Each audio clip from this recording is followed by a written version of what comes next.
C'est au rythme des applaudissements et des trompettes que la lieutenant-gouverneur a fait son entrée en chambre. Inflation has hit levels not seen in almost 4 decades. Dans son discours, des références à l'inflation et à l'incertitude économique. Mais hormis ces quelques phrases, les priorités du gouvernement avaient des airs de déjà-vu.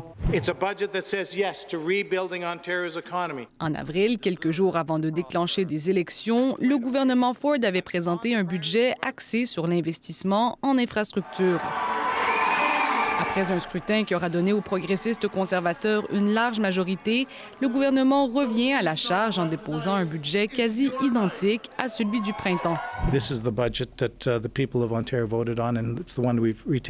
Quelques changements mineurs y ont été apportés, comme une aide financière additionnelle pour les parents et les personnes en situation de handicap.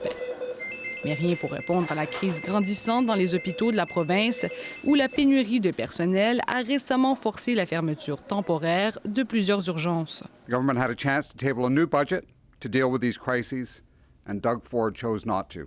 And the government did nothing today to address that. Nurses feel devalued. Pour faire face à cette crise, les infirmières réclamaient entre autres une augmentation salariale, une demande à laquelle le gouvernement n'a pas donné suite dans son budget. What we need is giant, massive steps because the crisis is profound and dangerous for Ontarians. Entre la pénurie de personnel dans les hôpitaux et l'inflation galopante, le deuxième mandat de Doug Ford commence avec 2 grandes crises à gérer.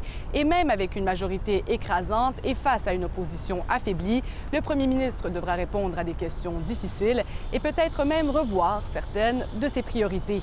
Ici Aspen Media Radio-Canada, Toronto.